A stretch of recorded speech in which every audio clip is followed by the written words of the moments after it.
गरीब माँ और 5 बेटियों का गाजर घर। बाबूजी, रोटी बना दी है, खा लीजिएगा, मैं खेत पर जा रही हूँ। तभी खटिये पर से बूढ़ा रामा खांसते हुए बोला, अरे बहू, ये ले, मेरा शॉल लेती जा। बाहर बड़ी ठंड पड़ रही है। नहीं बाबूजी, इसकी जरूरत आपको ज्यादा है, क्योंकि घर में ओढ़ने को एक भी कंबल नहीं।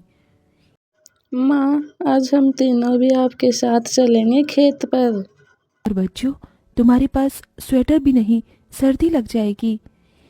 माँ, जल्दी तो आपको गुलिया दीदी और तानी दीदी को भी लगेगी। अगर हम जब एक साथ मिलकर खेत पर काम करेंगे तो ज्यादा पैसे आएंगे और फिर हम कंबल खरीद लेंगे। मेरा राजा बेटा कितना समझदार हो गया है, माँ के दुख को समझने लगा है। सरिता अपने बच्चों के साथ खेत पर आती है, जो कि जंगल के पास पड़ता था। बच्चों, हमें आज के आज खेत जोतकर गाजर की फसल बोनी है। सरिता की चारों बिटिया और राजा भी कड़ी मेहनत से बंजर खेत को जोतते हैं और फिर सब मिलकर खेती करते हैं। दिन बीतते हैं। एक रोज जब सरिता घर आती है तो वो अपने पति को घर में जुआ खेलते देखती है। अरे बिरजू, भूख लगी है। ये ले दारू, 2 घूंट मार ले। अरे खाली दारू, इसके साथ कुछ चखना मिल जाता तो मजा आ जाता। अरे देख बिरजू, तेरी लुगाई आ गई। बिरजू को घर में जुआ खेलते देखकर सरिता बौखला कर बोली, अजी, तुमको शर्म नहीं आती? घर में जुआ खेलते और दारूबाजी करते। तो फिर बोली, अरे जानती नहीं, पति परमेश्वर होता है और पत्नी की जगह पति के पैरों में होती है। चल जल्दी से मेरे लिए अंडा ऑमलेट बना और गरम रोटी भी। तुम्हें अब मुफ्त का खिलाने को राशन नहीं मेरे पास। 6 बच्चे हो गए हैं, जानती भी हो इन सब का पेट कितनी मुश्किल से पाल रही हूँ मैं। तुम्हें तो जिम्मेदारी से मतलब ही नहीं। घर में बूढ़ा बीमार पिता है, तुम तो कमाने गए थे ना, फिर क्या हुआ? आते ही पैसे मांगने लगी।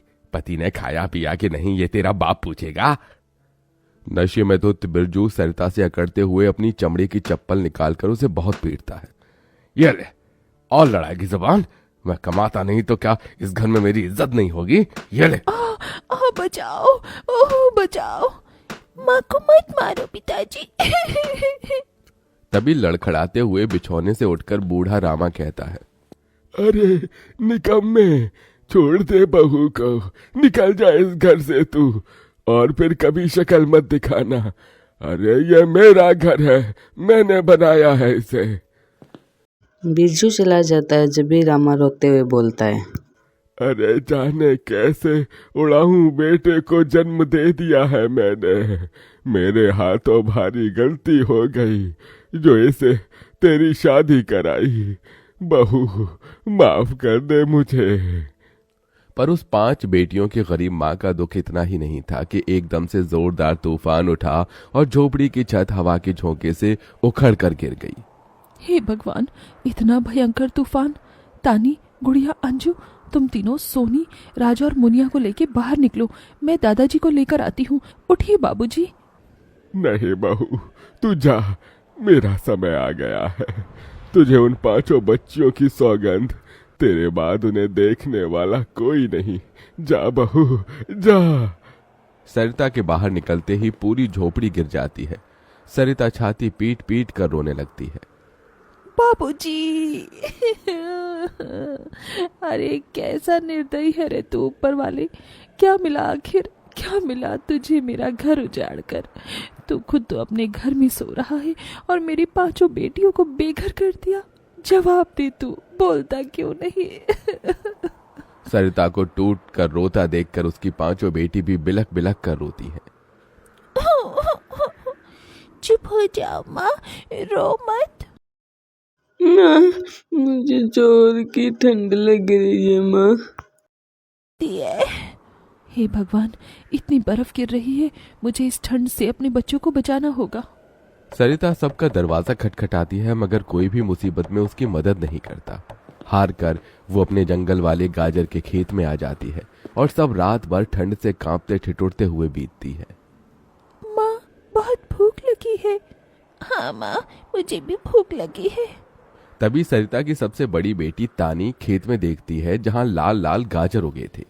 देखो माँ, हमारे घर मदद करनी होगी। राजा बेटा, जब तक कि हम गाजर घर तैयार नहीं कर लेते, तुझे अपनी छोटी बहनों का ख्याल रखना होगा। रखेगा ना? हाँ माँ, रखूंगा। सरिता आग जलाकर अपने दोनों सबसे छोटे बच्चों को उसके पास बिठा देती है और खुद अपनी चारों बेटियों के साथ उस भयंकर ठंड में गाजर घर बनाने लगती है। अंजू, सोनी गुड़िया, तुम दोनों मुझे और तानी दीदी को गाजर तोड़ तोड़ कर दो, हम घर बनाते हैं। ठीक है माँ। गरीब माँ बेटियां मिलकर गाजर घर बनाती हैं, मगर घर एकदम से ढह जाता है, जिससे सरिता दुखी हो जाती है। कितनी मेहनत से ये गाजर घर बनाया था हमने, मगर सारी मेहनत बेकार चली गई। तभी चारों बेटियां रोते हुए गाकर अपनी माँ को हिम्मत देती हैं। जिंदगी की यही रीत है, हार के बाद ही जीत है। थोड़े आंसू है, थोड़ी हंसी, आज गम है तो कल है खुशी। जिंदगी की यही रीत है, हार के बाद ही जीत है। मेरी बच्चियों। रोते हुए सरिता अपनी बेटी को गले से लगा लेती है। का घर मजबूत बन जाता है। सरिता अपनी पांचों बेटियों और बेटे के साथ घर के अंदर आती है। तब जाकर उनके शरीर को गर्माहट महसूस होती है। अरे वाह माँ, दीदी, आप सबने कितना सुंदर गाजर घर बनाया है, और ये कितना गुलाम भी है। तभी सरिता अपने बेटे बेटियों का मुंह देखती है। सबकी आंखों में भूख थी। मैं जानती हूँ तुम सबको भूख लगी है ना। अपनी माँ को एक दिन दे दो, मैं कल काम ढूंढ लूंगी। ठीक है, आज हम ये गाजर खाकर सो लेंगे। आप भी खा लो ना माँ, आपने 2 दिन से कुछ नहीं खाया। सोनी अपने नन्हे हाथों से अपनी गरीब माँ को गाजर खिलाती है। अगले दिन सरिता ठंड में इधर से उधर काम ढूंढने भटकती रहती है, मगर कोई उसे काम नहीं देता। इधर अब उसके खेत के गाजर भी खत्म हो गए थे, जिससे उसकी बेटियां भूखी थी और उसकी दुधमुही बेटी भूख से रोई जा रही थी। माँ, मुन्ना को भूख लगी है, उसे खाना चाहिए। छोटे बच्चे खाना नहीं खाते राजा, इसे दूध पीना है। हे बसुरी बजैया, एक माँ की ममता की इतनी भी परीक्षा मत लो कि वो अपने बच्चे को दूध भी ना पिला सके। तभी सरिता को द्वार पर एक गाय के रंभाने की आवाज सुनाई दी। माँ, लगता है बाहर गाय आई है। सरिता अपनी बेटियों के साथ बाहर आकर देखती है तो गाय के थन से दूध की धारा बहे जा रही थी। इस गाय के थन में कितना दूध गिर रहा है। सरिता गाय का गर्म दूध अपनी बेटी को पिलाती है। तभी गाय उसके खेत में जाकर गोबर कर देती है, जिससे एकदम से जादू होता है और खेत लाल चमकदार गाजर से भर जाता है। माँ, ये तो कोई जादुई गाय लगती है। देखो हमारे खेत में कितने गाजर उगाए। हाँ गुड़िया, मैं जादुई गाय हूँ। मुझे वरदान प्राप्त है। जिस भी बंजर खेत में मैं गोबर करूंगी, वो फसल से भर जाएगी। मैं इससे पहले भी तुम्हारे खेत में आई थी।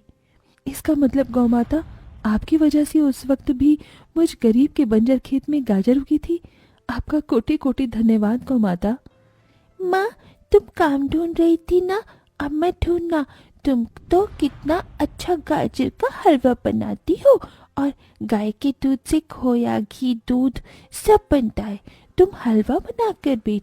सरिता उस दूध से खीर खोया तैयार कर लेती है, सबको गाजर का हलवा खिलाती है, जो लोगों को बहुत अच्छा लगता है और उसकी अच्छी कमाई होती है। इससे उसकी आर्थिक स्थिति ठीक हो जाती है और वो गाय उसके गाजर घर के बाहर बंधी खेत के गाजर और घर दोनों की पहरेदारी दिया करती।